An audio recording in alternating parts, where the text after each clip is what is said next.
नमस्कार, मी डॉक्टर हिरालाल पवार, हृदयरोगतज्ञ, नाशिक. कालच एक घटना घडली. माझ्या हॉस्पिटलला एक पेशंट रेफर झाला होता आणि जनरल प्रॅक्टिशनरनी माझ्याकडे पहिले ईसीजी पाठवला होता आणि त्या ईसीजी मध्ये त्याला एक मेजर हार्ट अटॅक आलेला होता आणि तो हार्डली एक 3-4 किलोमीटर माझ्या हॉस्पिटलपासून असेल. परंतु माझ्या हॉस्पिटलला ज्यावेळेस तो पोहोचला त्यावेळेस तो पेशंट कार्डियक अरेस्टमध्ये होता, ब्रॉड डेड होता. आम्ही त्याच्यावर ईसीजी केला, बरेच प्रयत्न केले, पण वी कुड नॉट रिवाईव्ह हिम. आणि त्यावेळेस मी नातेवाईकांशी चर्चा केली तर त्यांनी सांगितलं की साधारणतः एक 1 किलोमीटर तुमचं हॉस्पिटल असेल त्यावेळेस आमचा पेशंट बोलणं बंद झालं, परंतु पेशंट रिस्पॉन्स करत नव्हता. मला असं वाटतं की जर त्या प्रसंगी त्या नातेवाईकांनी जर त्याला प्रॉपर सीपीआर दिला असता आणि माझ्या हॉस्पिटलपर्यंत जर पोहोचवलं असतं तर नक्कीच आपण त्याचा जीव वाचवू शकलो असतो. आणि त्याच उद्देशाने आजचा मी हा व्हिडिओ बनवत आहे.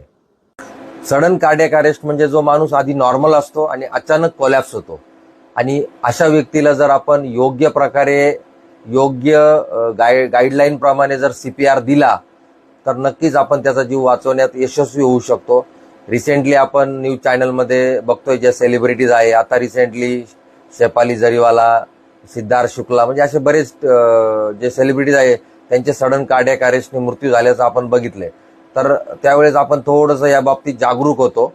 भारतामध्ये साधारणतः एका वर्षामध्ये 7 लाख लोकांना सडन कार्डियक अरेस्ट होतो आणि त्याच्यापैकी फक्त लेस दॅन 5% लोकांना योग्य प्रकारे सीपीआर मिळतो. तर मला असं वाटतं की सीपीआर हा कॉमन पब्लिकला माहीत झाला पाहिजे, कारण जे काही सडन कार्डियक अरेस्ट होतात त्याच्यातल्या 70% कार्डियक अरेस्ट या घरांमध्ये होतात, 20% पब्लिक प्लेसेसमध्ये होतात आणि फक्त 10% कार्डियक अरेस्ट या हॉस्पिटलमध्ये होतात. त्यामुळे कॉमन पब्लिकला सीपीआर हा आलाच पाहिजे योग्य प्रकारे आणि योग्य गाईडलाईननी. आता आपण सीपीआर कसा केला जातो आणि त्याच्या स्टेप्स काय असतात हे जाणून घेऊयात. सगळ्यात महत्वाचं सीपीआर मध्ये ऍक्ट नाऊ, याचा अर्थ असेसमेंट, त्यानंतर कॉल फॉर हेल्प आणि ट्रीटमेंट, हे 3 पार्ट असतात. तर त्याच्यामध्ये असेसमेंटमध्ये आपण त्याच्या 3 गोष्टी बघतो. सगळ्यात पहिले जी आहे ती आपण पेशंट रिस्पॉन्सिव्ह आहे किंवा नाही या गोष्टी बघतो. त्यानंतरून आपण दुसरं जी गोष्ट बघतो, पेशंट ब्रिदिंग करतो किंवा नाही करत हे चेक करतो. आणि तिसरं महत्वाचं म्हणजे आपण त्याची पल्स चेक करतो. तर सगळ्यात महत्वाचं आपण ज्यावेळेस पेशंट रिस्पॉन्सिव्ह आहे की नाही आपण पेशंटला आपण टॅप करतो. जसं आपण विचारणार भाईसाब किंवा बाबा उठा, किंवा आपण त्याला त्याच्या छातीला मारू शकतो, बाबा उठा, बाबा उठा, असं आपण करू शकतो. त्याने आपण बघू शकतो जर पेशंट रिस्पॉन्सिव्ह असेल तर तो लगेच हालचाल करेल किंवा आपल्याला आवाज देईल. जर त्यांनी कुठलाही रिस्पॉन्स केला नाही तर आपण त्याची नेक्स्ट स्टेप म्हणजे त्याचं ब्रिदिंग चेक करतो. ब्रिदिंग चेक करण्यासाठी आपण त्याचं रेस्पिरेशनमुळे त्याची छाती वर खाली हलते की नाही ते बघतो. आणि दुसरी जी मेथड आहे ती आपण कान लावून त्याचे श्वास येत आहेत की नाही ते ऐकू शकतो. त्यानंतरून तिसरं महत्वाचा जो पार्ट आहे त्याच्यामध्ये आपण चेक पल्सेस.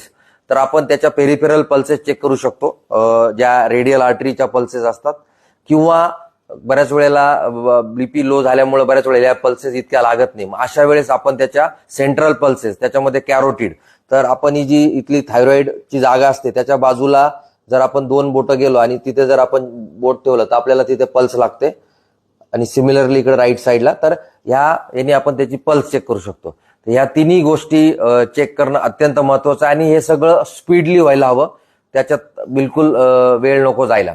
त्याच्यानंतरून जे दुसरं महत्वाचं जे हे आहे त्याच्यामध्ये आपल्याला कॉल फॉर हेल्प, म्हणजे मधल्या वेळामध्ये आपण जर आपल्या बाजूला जर पब्लिक प्लेसेसमध्ये जर ही घटना घडली असेल तर तिथे गर्दी असते. गर्दीमध्ये जर एखादा आपल्या ओळखीचा कोणी असेल, जसं एखादा कुणाल ओळखीचा, तर कुणाल पटकन अँब्युलन्सला बोलव असं आपण त्याला आवाज देऊ शकतो. किंवा एखादा कलरचा कोणी शर्ट घातला असेल, रेड शर्टवाले बाबा तुम्ही पटकन अँब्युलन्सला बोलवा, तसं आपण इन्स्ट्रक्शन देऊ शकतो. आता जो ऍक्ट नाऊ मधला जो टी आहे तो म्हणजे ट्रीटमेंट, म्हणजे आपल्याला आता सीपीआर करायचं आहे. तर सीपीआर करताना हे जे स्टर्नम बोन असतं सेंटर ऑफ द चेस्ट, त्या स्टर्नम म्हणजे ब्रेस्ट बोनचा जो लोअर 1/3 पार्ट असतो तर त्या पार्टमध्ये आपल्याला सीपीआर करायचा असतो. आपला जो राईट किंवा जो डॉमिनंट हँड आहे तो आपण व्हर्टिकली त्यावर प्लेस करतो. त्याच्यामध्ये आपण इंटरलॉक करतो लेफ्ट हँडचे फिंगर्स आणि साधारणतः 2 इंच डीप जाईल या प्रेशरने आपण त्याच्यावर कॉम्प्रेशन देतो. आणि हे जे कॉम्प्रेशनचं जी या प्रकारे आपण ते कॉम्प्रेशन देतो. हे एका मिनिटात साधारणतः 100 ते 120 कॉम्प्रेशन झाले पाहिजे, म्हणजे एका सेकंदाला 2 कॉम्प्रेशन. आणि हे कॉम्प्रेशन आपल्याला कंटिन्यू करायचे. या प्रकारे आपण ते कॉम्प्रेशन कंटिन्यू करायचे.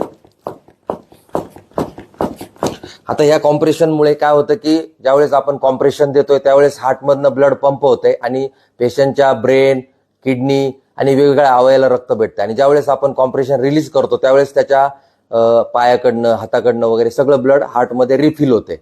आणि ह्या गोष्टींमुळे काय होतं की पेशंटचं न्यूरोलॉजी, किडनी वगैरे या सगळ्या ऑर्गन्सवर फंक्शनिंग राहतात, त्याला प्रॉब्लेम येत नाही.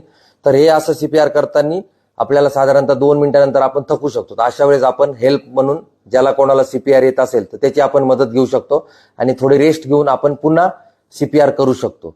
आता तिसरं महत्वाची गोष्ट आहे की बऱ्याच वेळेला ब्रिदिंगचा पण एक कॉम्पोनंट असतो, त्यामुळे आपण 30 कॉम्प्रेशन नंतरून पेशंटला ब्रिदिंग देऊ शकतो. बऱ्याच वेळेला कोविड नंतरून बरेचसे इश्यूज झाले होते, त्यामुळे ब्रिदिंग जरी नाही केलं आपण किंवा तुम्हाला जर कम्फर्ट वाटत नसेल ब्रिदिंग द्यायला पेशंटला, आपण माउथ टू माउथ ब्रिदिंग देऊ शकतो या प्रकारचं. परंतु जर आपल्याला कम्फर्ट लेवल वाटत नसेल तर तुम्ही सीपीआर कंटिन्यू केलं तरी चालू शकतं. आणि सीपीआर कधीपर्यंत कंटिन्यू करायचं? जोपर्यंत तुम्हाला अँब्युलन्सची हेल्प मिळत नाहीये किंवा जर कुठे पब्लिक प्लेसमध्ये ही घटना झाली असेल आणि तिथे ऑटोमॅटेड डिफिब्रिलेटर्स अवेलेबल होत नसेल तर तोपर्यंत आपल्याला सीपीआर हा कंटिन्यू करायचा आहे. आणि एकदा पेशंट अँब्युलन्समध्ये आल्यानंतर आपण कार्डियाक किंवा जी कुठली टीम असेल अँब्युलन्समधली त्यांच्याकडे आपण पेशंट हँडओव्हर करू शकतो किंवा हॉस्पिटलवर. तर ही जी सीपीआरची माहिती मी शेअर केली आहे ही प्रत्येकाने जर आपल्या फेसबुक पोस्टला शेअर केली तर आपण मॅक्झिमम लोकांपर्यंत ही माहिती पोहोचवू शकतो. आणि जर तुम्हाला सीपीआर बद्दल काही प्रश्न असतील तर तुम्ही कॉमेंट बॉक्समध्ये विचारू शकता. धन्यवाद.